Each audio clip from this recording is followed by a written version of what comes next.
Hello बच्चों, क्या आप सब रेडी हो इको के फंडों के लिए? क्योंकि मैं तो फुल टू रेडी हूँ आप सबको इकोनॉमिक्स में 80 आउट ऑफ 80 दिलवाने के लिए। हाँ जी, सो आज हम लोग शुरू करेंगे national income part 2 and I hope आपने पार्ट 1 ऑलरेडी देख लिया होगा।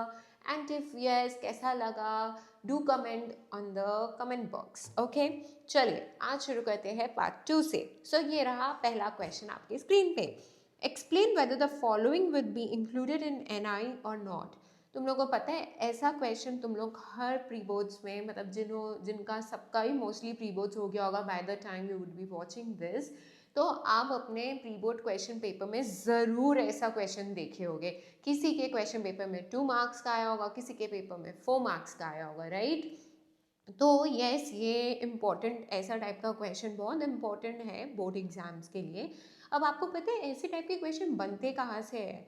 जो थर्ड चैप्टर था ना नेशनल इनकम का, जहाँ मेथड्स था, 3 methods, one was value added, second was income and third was expenditure method. तो ये 3 मेथड के प्रिकॉशंस, ये 3 मेथड के प्रिकॉशन से वो लोग पॉइंटर्स उठा के देते हैं। तो बहुत बार आप प्रिकॉशन से रिलेट कर पाओगे, या फिर बेसिक कॉन्सेप्ट पे देंगे, जिसका मैं ट्रिक बता देती हूँ। जैसे जब भी क्वेश्चन ये पूछे ना कि बोलो नेशनल इनकम में इंक्लूड होगा कि नहीं, तो एक चीज़ ध्यान रखना, कौन प्रोड्यूस कर रहा है ये चेक करना। कहाँ प्रोड्यूस हो रहा है नहीं फ़र्क पड़ता, कहाँ प्रोड्यूस हो रहा है फ़र्क नहीं पड़ता। Ask yourself who is producing it. If the person or the institution is a normal resident of our country, India, so it will be included in national income of India. And if the person is not a resident of our country, it will not be included in our national income. ठीक है? And the other way around is of course, जैसे मैंने बोला precaution से they can give you, तो you should go through all the precautions of all the 3 methods.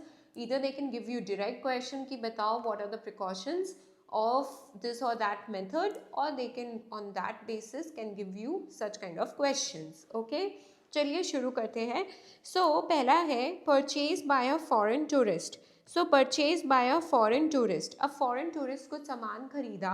अब India foreign tourist को कुछ भी बेचता है, कुछ भी बेचता है। कौन बेच रहा है? इंडिया बेच रहा है ना, इंडिया वाला बेच रहा है ना फॉरेन टूरिस्ट को। तो ऑफ कोर्स प्रोड्यूस कौन करे? इंडिया वाला प्रोड्यूस कर रहा है, तो वो तो इंक्लूड होगा ही एनआई में, राइट?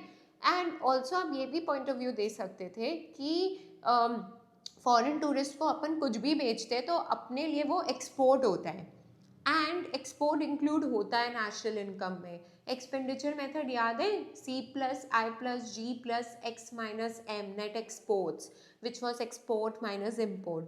इसका मतलब एक्सपोर्ट इंक्लूड होता है, ठीक है? सो इसलिए ये आएगा। चलिए लिखते हैं। सो purchase by a foreign tourist, purchase by a foreign tourist are exports, and therefore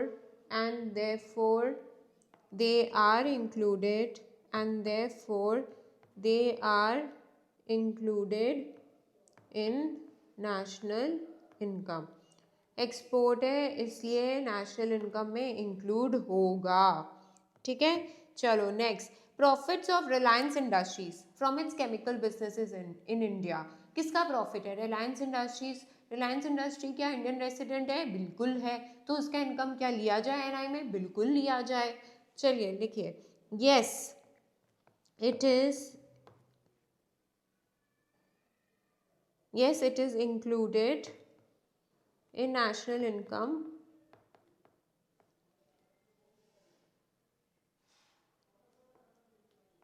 as it is owned by a normal resident of India, ठीक है?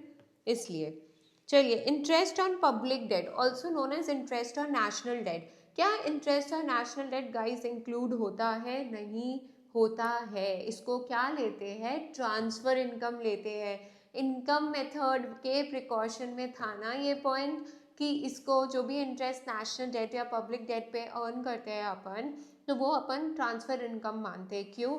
क्योंकि हम लोग गवर्नमेंट को लोन दे रहे हैं इधर और हमें इंटरेस्ट मिल रहा है, बट इधर ये अजम्पशन होता है कि गवर्नमेंट जो लोन है वो प्रोडक्शन के लिए यूज़ नहीं किया था।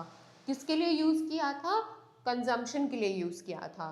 तो अगर आप किसी को लोन देते हो और सामने वाला वो लोन कंजम्पशन पर्पस के लिए यूज़ कर रहा है, तो उस पर आप जो भी इंटरेस्ट कमाओगे वो एनआई में नहीं आएगा, वो एनआई में नहीं आएगा। तो no, it will not be included in national income as it is a transfer income and it is assumed that government has taken loan. It is assumed that government has taken loan for consumption purposes. ठीक है, तो because of this it is not included. फिर dividend receive by an Indian from is investment in shares of foreign company. Again कहाँ income हो रहा है फर्क नहीं पड़ता, कौन रिसीव कर रहा है, इंडियन है तो बस उसको ले लो, उसके हमारे एनआई पे ले लो भाई, चौड़ से लो। Yes, it will be included in national income. It will be included in national income as it is a factor income. पता है क्यों इंक्लूड होता है? क्योंकि ये फैक्टर इनकम है और NFII ऐड होता है ना डोमेस्टिक से, so it is as it is a factor income earned from abroad, as it is a factor income earned from abroad, इसलिए ठीक है, as it is a factor income earned from abroad, इसलिए include होता है guys, इसलिए include होता है। चलो next, in a simple two-sector model of circular flow of income, someone's expenditure is the other's income. Justify. तो टू सेक्टर मॉडल में दो सेक्टर्स होते थे, हाउस होल्ड होता था, फर्म होता था। हाउस होल्ड अपना फैक्टर सर्विसेज फर्म को बेचता था, फर्म उससे सामान बना के बेचता था हाउस होल्ड को। बदले में हाउस होल्ड को फैक्टर इनकम मिलता था उनके फैक्टर सर्विसेज के लिए, एंड हाउस होल्ड वही इनकम पूरा कंजम्पशन पे स्पेंड कर देता in buying goods and services from the firm, and this used to go on. So तुम लोग को नहीं लग रहा है इधर फर्म का जो एक्सपेंडिचर था in the form of factor payments वही हाउस होल्ड का इनकम था, और उतना ही पैसा हाउस होल्ड ने स्पेंड कर दिया फर्म के गुड्स पे। तो एक का एक्सपेंडिचर दूसरे का इनकम, दूसरे का एक्सपेंडिचर एक का income, and this goes on. तो ये ही जस्टिफाई करना है। आई एम प्रिटी श्योर ये क्वेश्चन समझ तो बहुत जल्दी आ गया होगा, बट आंसर लिखने में थोड़ा यू गाइज वुड बी अरे क्या लिखे, कैसे लिखे, है ना। चलिए लिखते हैं फिर, spending by households, spending by households and investment expenditure, spending by households and investment expenditure। Government जो फर्म जो इन्वेस्टमेंट एक्सपेंडिचर कर भी रही है on the output produced generates demand for goods and services। ठीक है, generates demand for goods and services leading to generation of income, leading to generation of income, which in turn is again spent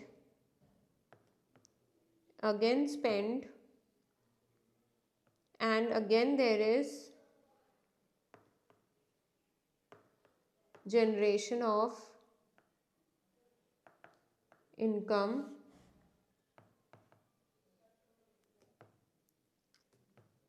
and circular flow of income is generated.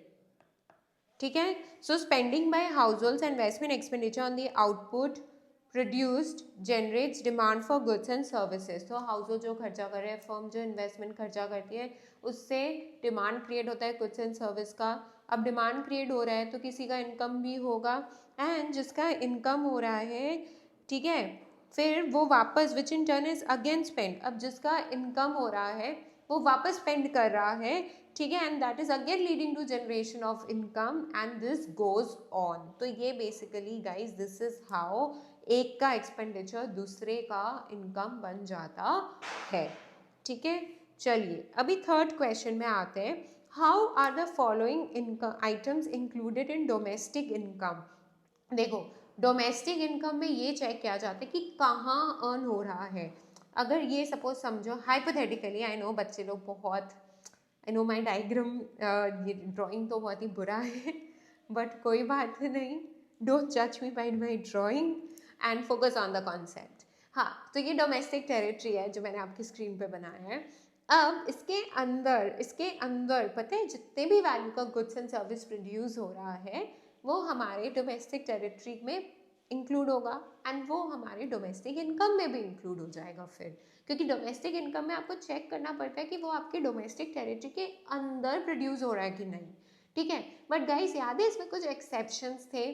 जैसे Indian embassies जो बाहर abroad में situated है, फिर भी वो Indian के domestic territory का पार्ट मानते थे.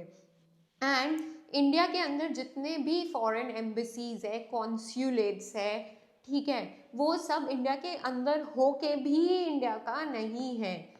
याद है, foreign embassies, diplomats and consulates of the foreign countries situated in the domestic territory of India is not treated as the domestic territory of India, right? but यही हम लोग का सब कुछ यही अगर किसी फॉरेन में सिचुएटेड है तो वो हमारे डोमेस्टिक टेरिटरी में आएगा. ठीक है, फिर याद है एक ये भी था कि fishing vessels, oil and natural gas rigs जो हमारे रेसिडेंट्स ऑपरेट कर रहे हैं in the international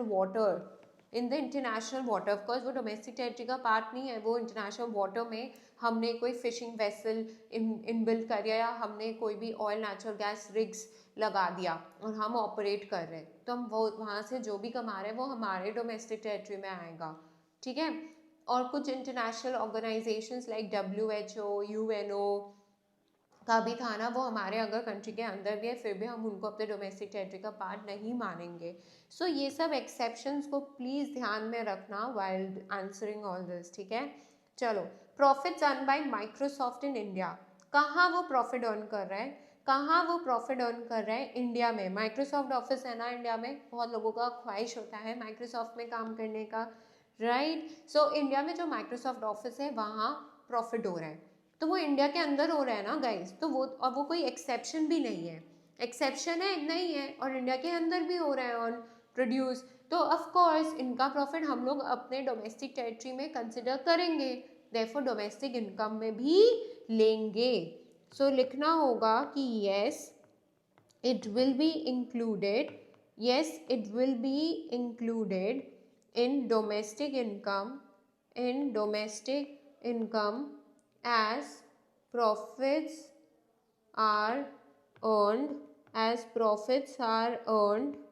within the domestic territory of the country.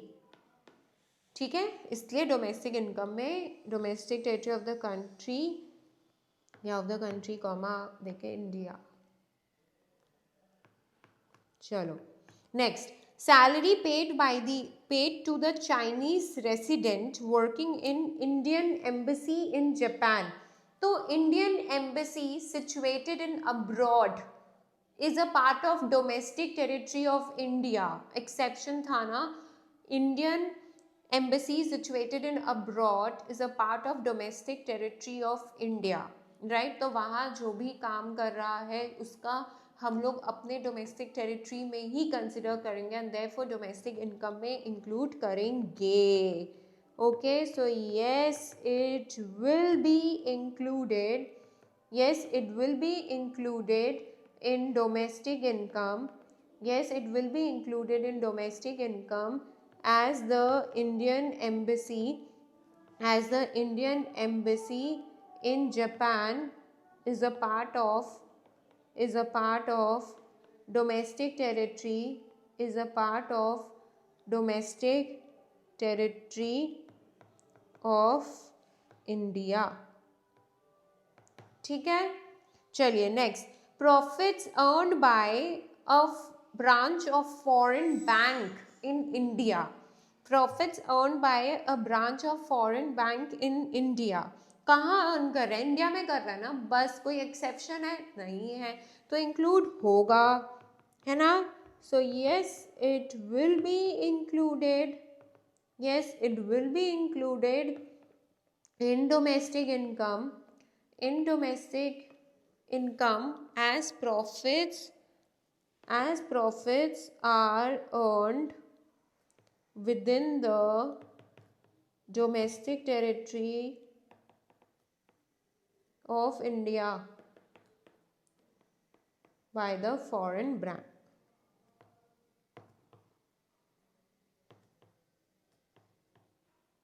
ठीक है. सो गाइज, ऐसे टाइप के क्वेश्चंस का आंसर ट्रिक मैंने आपको बता दिया है.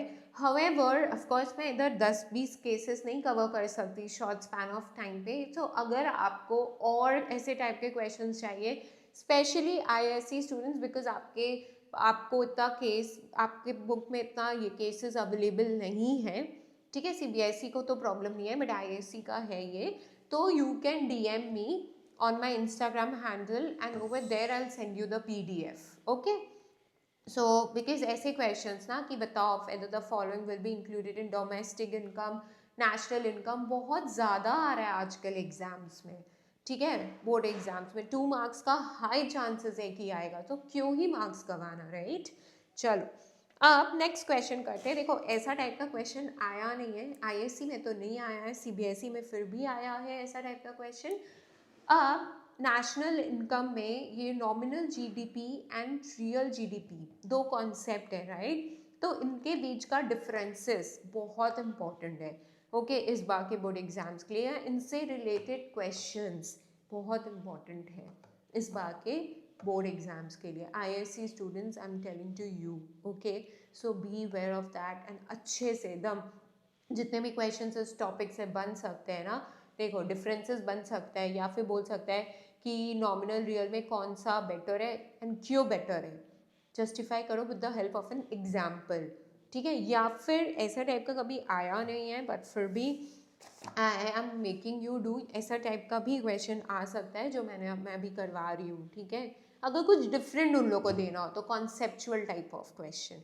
तो लेट्स डू. तो क्या बोला है, suppose output produce during the year 21 and 2024 व 500 एंड 650 यूनिट्स रिस्पेक्टिवली. ठीक है, if the market price of output produced was ₹150 and ₹200 per unit. So basically क्या बोल रहा है, 2 साल है, 2021 है, 2024 है. 2021 में 500 यूनिट्स प्रोड्यूस हुआ था और 2024 में 650 हुआ था. और मार्केट प्राइस 2021 में 150 था और 2024 में 200 हो गया. हमें बोला है कि परसेंटेज चेंज हमें real GDP and nominal GDP का निकालना है, taking 2021 as base year. So guys, real GDP कैसे कंप्यूट होता है? रियल जीडीपी कैसे कंप्यूट होता है? जो भी क्वांटिटी, किसी भी साल का रियल जीडीपी निकालना है ना, तो quantity of goods produced in that year into price of goods in base year लेते हैं, into price of goods in base year लेते हैं. ठीक है, और नॉमिनल जीडीपी में क्या होता है ना, नॉमिनल जीडीपी हम लोग क्या लेते हैं, इसमें हम लोग लेते हैं quantity of goods produced in, अच्छा डैट ईयर ना लिख के करेंट ईयर लिख दो, it will sound better. In current year लिख दो. और नॉमिनल में क्या लेते हैं, quantity of goods produced in current year into price of goods in current year.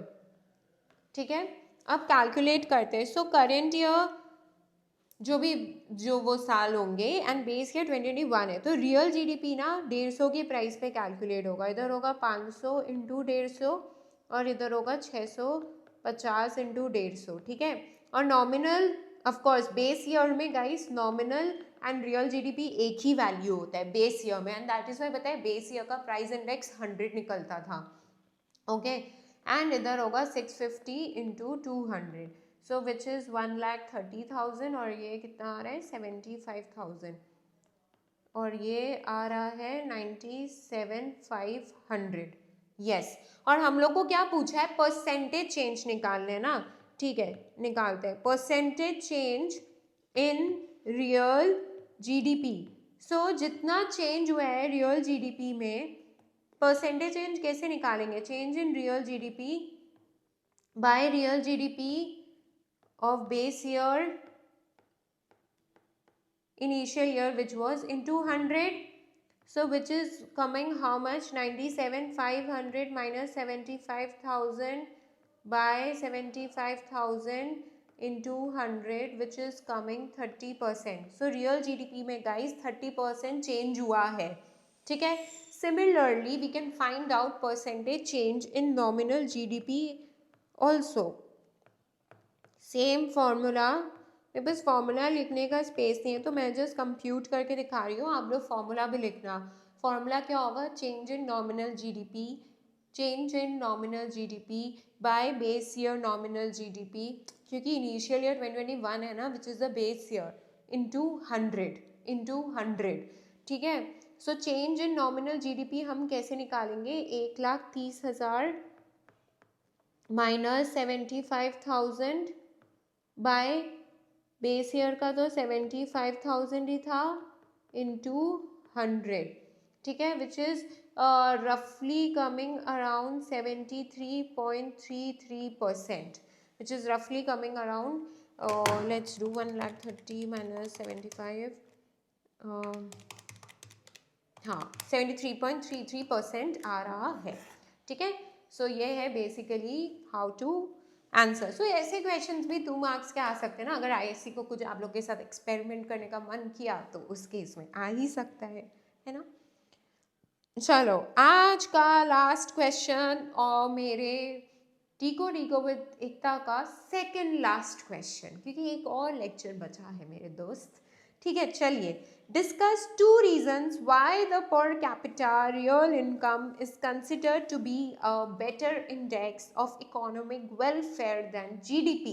ठीक है, अब ये सेकंड चैप्टर जो था एनआई का उसके लास्ट पोर्शन में था ये टॉपिक, और ये ना बहुत ही छुपा के ये लोग दिया है. ठीक है, सो बहुत बार ना स्टूडेंट के नज़र से ही चला जाता है, जहाँ लिमिटेशंस ऑफ नेशनल इनकम और GDP as a true indicator of economic welfare उसके ऊपर दिया हुआ है ये पोर्शन. ठीक है, अब लास्ट ईयर ना ऑलरेडी नेशनल इनकम का limitations as GDP indicator as welfare indicator already आ चुका है. ठीक है, सो हाई चांस है कि of course they don't repeat question, तो वो इस साल नहीं आने का है, but again you will just go through it रफली.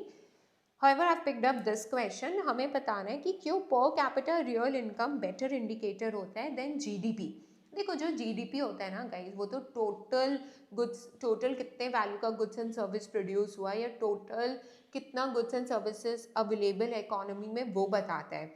और जब भी अपन पर कैपिटा का बात करते हैं तो अपन पर पर्सन का बता सकते हैं. मैं अगर पर कैपिटल रियल इनकम का बात कर रही हूँ तो मैं ये बता सकती हूँ कि पर person what is the availability of the goods and services, which is of course which average चीज़ें तो ज़्यादा बेटर इंडिकेशंस देती है ना. क्यों, तो वही एक रीज़न है कि पर कैपिटा इनकम हमें per capita availability of goods and services के बारे में बताता है, बट ओवरऑल जो जीडीपी है उससे ये नहीं पता चलेगा. ठीक है, एंड और ऐसा भी होता है ना जो पर कैपिटल रियल है ना, तो वो हमेशा चेंज इन क्वांटिटी ही के बारे में बताता है, क्योंकि रियल इनकम चेंज सिर्फ क्वांटिटी के वजह से हो सकता है, मार्केट प्राइस के वजह से नहीं हो सकता. और जो जीडीपी है गाइस वो प्राइस के वजह से भी चेंज हो सकता है। अगर मार्केट प्राइस बढ़ गया तो भी जीडीपी बढ़ावा आ सकता है, अगर मार्केट प्राइस बढ़ गया तो भी जीडीपी बढ़ावा आ सकता है। बट पर कैपिटा इनकम में ऐसा, पर कैपिटा रियल ले रहे हैं ना, तो उसमें ऐसा पॉसिबल नहीं है, क्योंकि रियल इनकम हमेशा चेंज होता है due to change in quantity only and not due to change in price. Okay, चलिए लिखते हैं आंसर। तो आप वैसे लिख देना, तो 2 रीजंस, मैं डायरेक्ट पॉइंटर्स लिख रही हूँ। सो फर्स्ट पॉइंट है only per capita real income shows a change in per capita availability of goods and services to the people of a country, which leads to an improvement in the living standard of people as well as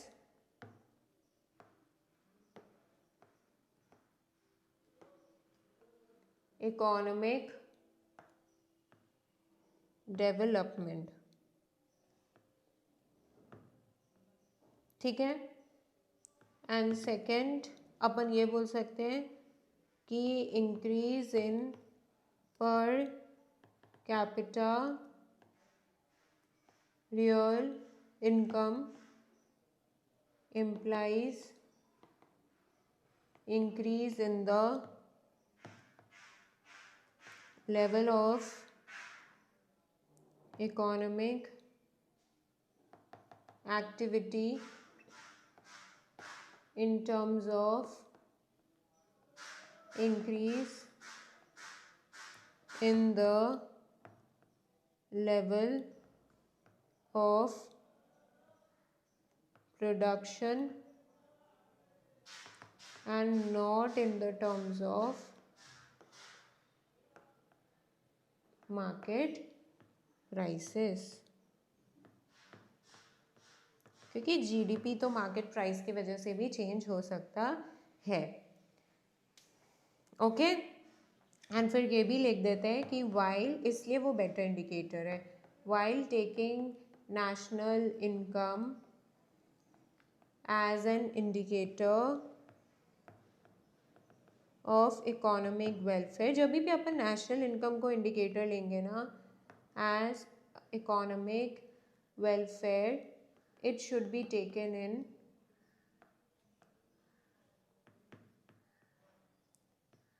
real terms, हमेशा याद रखना real terms में लेने का, not in nominal